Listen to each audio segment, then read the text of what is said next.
Hello friends, welcome to Nithish world. மழை எதிர்பார்த்து ஏமாந்தது தான் மிச்சம். நாங்கள் ஒரு வழியாக தண்ணி ரொம்ப தட்டுப்பாடு ஆகிடுச்சு. அதனால் வண்டிக்காரங்களுக்கு ஃபோன் பண்ணிட்டோம். தண்ணி வண்டிக்கு 1000 லிட்டர் தண்ணி எடுத்து வந்துட்டாங்க. 1000 லிட்டர் 300 ரூபா. அதனால் அதை தண்ணி ஏற்றிட்டு இருந்தோம். பார்த்திங்கன்னா சடசடன்னு ஒரு மழை. என்னடா இது, நம்ம ரொம்ப நாள் எதிர்பார்த்தது இப்போ பெய்யுதுங்கிற மாதிரி இருந்தது. அதை தான் நித்தியஸ்ரீ வேடிக்கை பார்த்துட்ருக்கா. இன்றைக்கி மழை பெய்யுதேம்மா, லீவ் விட்ருவாங்களா அப்படின்னு கேட்டுக்கிட்டே இருந்தா. அவளுக்கு என்ன, லீவ் விட்டால் ஜாலி, வீட்டில் இருக்கலாங்கிற மாதிரி தான். மழை பார்த்தா லேசாக தூர ஆரம்பிச்சிது, அவ்வளோதான். உடனே அப்புறம் கதை சாத்திட்டு உள்ளே வந்துட்டா. நல்லா ஹெவியாக பெய்யுன்னு எதிர்பார்த்தோம்.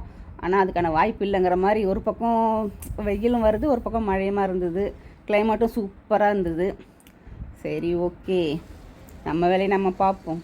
ஆனால் எதிர்பார்த்துட்ருக்கேன். நல்ல ஒரு மழை வந்தால் தான் தண்ணி பஞ்சம் தீரும். எங்கள் ஊரில் நல்லா இருட்டிகிட்ருக்கு. நாகர்கோவில், கன்னியாகுமரிலாம் செம்ம மழை வெளுத்து வாங்குது. இங்கே கூடங்குளம் பகுதியில் மட்டும் மழையே இல்லை, எப்பயுமே இல்லை. இப்போ ஒரு 3-4 மாதமாகவே மழை இல்லாமல் ரொம்ப கஷ்டமாக இருக்குது. தண்ணி இன்னும் இப்படியே இருந்ததுன்னா தண்ணி பூமியே வறண்டு போயிடும். எங்களுக்கு தண்ணி பற்றாக்குறை அதிகமாகிடும். நித்தியஸ்ரீ வரணும், நான் கடைக்கு போகிறேன். மணி பார்த்திங்கன்னா 4:30 ஆக போகுது. இனிமேல் தான் நித்தியஸ்ரீ வருவாங்க. இப்போ நான் தான் கடையில் இருக்கேன். ஒரு கமெண்ட் பண்ணியிருக்கீங்க, கடையை டேபிள் க்ளீனாக வைங்கன்னு. இப்போ என்ன நடக்குதுன்னா, இங்கே எல்லாமே கிரெடிட் தான். இப்போ அன்னன்னைக்கு அப்டேட் பண்ணணும். பில்லெல்லாம் போட்டு அதை தனித்தனியாக யார் யார் வாங்கினாங்க, எந்தெந்த கம்பெனிக்காரங்கன்னு பார்த்து எல்லாமே அப்டேட் பண்ணி எடுத்து வைக்கணும். இதை டிஸ்பேச் பண்ணாங்க, உங்களுக்கு அனுப்பணும். அதுக்கப்புறம் இதெல்லாம் கொரியர் பண்ணணும். பில்லெல்லாம் இது இல்லை, அவங்களே நேரடியாக கம்பெனிக்காரங்க வாங்கிட்டு போகிறவங்களும் இருக்காங்க. அதுக்கப்புறம் இது கொரியரில் வந்தது. அர்ஜெண்ட்டாக வேணும்னு சொல்கிறவங்களுக்கு கொரியரில் ஆர்டர் பண்ணி வாங்குறது. இதை வாங்கிட்டு போவாங்க. இது நம்ம ஃபைல் பண்ண வேண்டிய டூப்ளிகேட் காப்பி இருக்குது. இவ்வளோ தான் இருக்குது. நான் எப்போல்லாம் நான் கடைக்கு வரணும் எல்லாம் க்ளீன் பண்ணி தான் வைப்பேன். அவங்க அப்பா என்ன பண்ணுவார், எல்லாத்தையும் எடுத்து வச்சுப்பார். ஒரு துண்டு பேப்பர் கூட விட மாட்டார். ஏன்னா இதில் ஏதாவது ஒரு டக்குன்னு ஏதாவது ஆர்டர் வந்ததுன்னா அப்படியே எழுதிடுவார். எதுவுமே போட்டுறக்கூடாது அப்படிம்பார். நான் எதையாவது போட்டுட்டேன்னு வச்சுங்க, உடனே அப்படியே கத்துவார். ஐயோ, எனக்கு ஏன் போட்ட அப்படின்னு கத்த ஆரம்பிச்சிடுவார். அதனால் ரொம்ப ரேர் தான் டேபிள் கரெக்டாக இருக்குது. நான் காலையில் வந்தேன்னா அப்போ நீட்டாக இருக்கும். அதுக்கப்புறம்லாம் பார்த்திங்கன்னா இந்த டேபிள் இப்படியே தான் கிடக்கும். டக்குன்னு எங்கேயாவது வெளியில் போக வேண்டி வரும். அதனால் ஹெல்மெட் எங்கேயே வச்சுப்பார். தூக்கி அங்கே கூட வைக்க மாட்டார். இங்கே ஃபுல்லுமே இன்றைக்கி மெட்டீரியல்ஸ் இறங்கியிருக்கு. அதனால் வைக்க இடம் கிடையாது. மற்றபடி வந்துகிட்டே இருக்கும், போயிட்டே இருக்கும். எங்கள் கடையை பொறுத்த வரைக்கும் மெட்டீரியல்ஸ் எல்லாம் ஆர்டர் தானே. அதனால் எது இதெல்லாம் ஸ்டாக் வைக்கணுமோ அதை மட்டும் வச்சுட்டு மீதி எல்லாம் மூவ் ஆன் ஆகிட்டே இருக்கும். இந்த டேபிள், எங்களுக்கு டேபிள் இது இப்படி தான் இருந்தால் தான் அவங்க அப்பாவுக்கு பிடிக்கும். வேறு ஒன்றும் கிடையாது. ஓகே, நித்தியஸ்ரீ இப்போ வருவா, பார்க்கலாம். நித்தியஸ்ரீ வராங்க, எக்ஸாம் முடிச்சுட்டு அவங்க அப்பா கூட வராங்க. இப்போ தான் புக்கெல்லாம் கொஞ்சம் கம்மியாக எடுத்துகிட்டு போகிறா. இல்லைன்னா வாரி எடுத்துகிட்டு போவா, தூக்க முடியாத அளவுக்கு. அது வேறு பேகு பிஞ்சிடுச்சா, அதனால் அவளுக்கு கொஞ்சம் கஷ்டம். வரும்போதே எங்கன்னு கேட்டுட்டு தான் வருவா.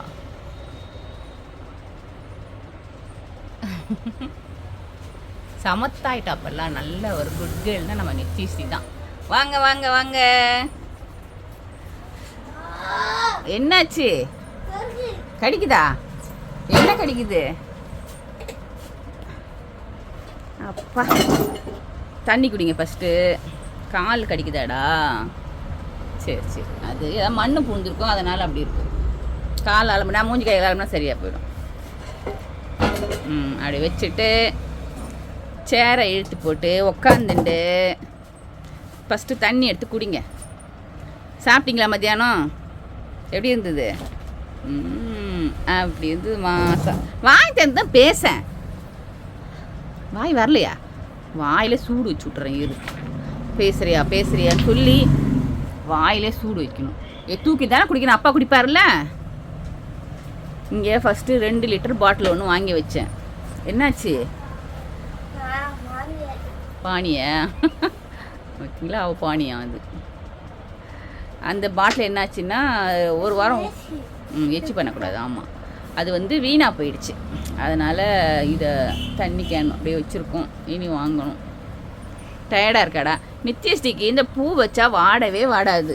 அது என்ன அதிசயமோ தெரியல. ஃப்ரீயாக வச்சுட்டு வந்தானா காஞ்சி அப்படியே இதாக போய் கிடக்கும். இவளுக்கு மட்டும் பாருங்கள், காலையில் வச்சுட்டு போன மாதிரியே இருக்கும். ஃப்ரெஷ்ஷாக இருக்கும், செல்லக்குட்டி மாதிரியே இல்லை. சரி, தண்ணி குடி ஃபஸ்ட்டு. குடிமா குடிடா. எக்ஸாம் எப்படிடா எழுதுன? சூப்பரா? ஐயா ஜாலியாக இருந்ததா? சரி, தண்ணி குடி ஃபஸ்ட்டு.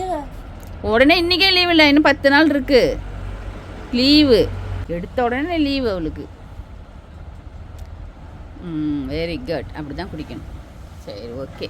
நீ நாங்கள் வீட்டில் போயிட்டு ஃப்ரெஷ்ஷப் ஆகிட்டு அவங்க அப்பா காஃபி டீலாம் போட்டு கொடுத்துட்டு அதுக்கப்புறம் நாங்கள் உட்காந்து படிக்க ஆரம்பிக்கணும்ல. அப்படி சரி, போகலாமா? என்னது இது? வால் பாப்பா, வால் குட்டி. சரி, நாங்கள் வீட்டுக்கு போக போகிறோம். எல்லாருக்குமே வந்து ஒவ்வொரு டிஃபன் தேவைப்படும் எங்கள் வீட்டில். அவங்க அப்பாவுக்கு வந்து 3 நேரமும் சப்பாத்தி கொடுத்தா ரொம்ப விரும்பி சாப்பிடுவார். அதனால் வந்து சப்பாத்தி. இப்போ எல்லாருமே நாங்கள் சப்பாத்தி எடுக்க ஆரம்பிச்சிட்டோம். அதில் வந்து வெரைட்டி கேட்பாங்க. சப்பாத்தியில் வந்து முக்கோண பரோட்டா, இவருக்கு வந்து நெய் தடவி வேணும், அவளுக்கு ட்ரையாக வேணும். இப்படி ஒவ்வொருத்தங்க ஒவ்வொரு மாதிரி சொல்லுவாங்க. இருந்தாலும் நம்ம செய்கிறது தானே சப்பாத்தி. நான் என்ன பண்ணேன், கொத்தமல்லி கொஞ்சம் இருந்தது, அதை மாவுலேயே போட்டு பிசைஞ்சு அப்படியே நல்லா கொத்தமல்லி சப்பாத்தியாக பண்ணிட்டேன். அதுவும் டேஸ்ட்டாக தான் நல்லா இருந்தது. எண்ணெய் ஊற்றி செஞ்சால் அது ஒரு டேஸ்ட்டு, நெய் போட்டால் அது ஒரு டேஸ்ட்டு, ட்ரையாக பண்ணால் அது ஒரு டேஸ்ட்டு. ஒவ்வொன்றுக்கும் ஒவ்வொரு மாதிரி சைட் டிஷ் வேணும். நான் இன்றைக்கி என்ன பண்ணேன்னாக்கா, கோஸ் இருந்தது, அதை போட்டு நல்லா ட்ரையாக நார்த் இந்தியன் ஸ்டைலில் ட்ரையாக ஒரு சப்ஜி பண்ணிவிட்டு தக்காளி தொக்கு பண்ணிட்டேன். அதுவும் நல்லா தான் இருந்தது. நான் என்ன பண்ணேன், அவங்க அப்பாவுக்கு கொஞ்சம் நெய் போட்டு சப்பாத்தி பண்ணிவிட்டு பசங்களுக்கு லேசாக எண்ணெய் மட்டும் லேசாக தடவிட்டு ஒரு மாதிரி ட்ரையாக பண்ணேன் 2. இப்படி ஆளாளுக்கு ஒன்று ஒன்று பண்ணியாச்சு. நல்லா சூப்பராக இருந்தது சப்பாத்தியும். எப்பயுமே சப்பாத்தி வந்து நல்லா அழுத்தி பிசையணும், அப்போ தான் வந்து சாஃப்டாக நல்லா வரும்.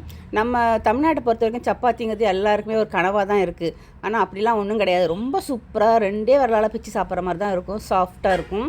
அதுக்கு ஒரு சீக்ரெட்டும் கிடையாது, நல்லா பிசையணும். நான் எதிர்பார்த்த மாதிரியே நல்லா ஒரு மழை வர ஆரம்பிச்சிருச்சு. உடனே அவங்க அப்பாவுக்கு கொஞ்சம் காஃபி போட்டு கொடுத்துட்டு, லேசாக இப்போ வானம் இருட்டிட்டு தான் இருக்குது, எப்பயும் மழை வரலாம் அப்படிங்கிற மாதிரி இருக்குது. வந்தால் தான் நல்லது, இல்லைனா எங்களுக்கு ரொம்ப கஷ்டமாக போயிடும். ஏன்னா தண்ணி வண்டிக்கு சொன்னாலுமே வர மாட்டேங்குது, ரொம்ப கஷ்டமாக இருக்குது.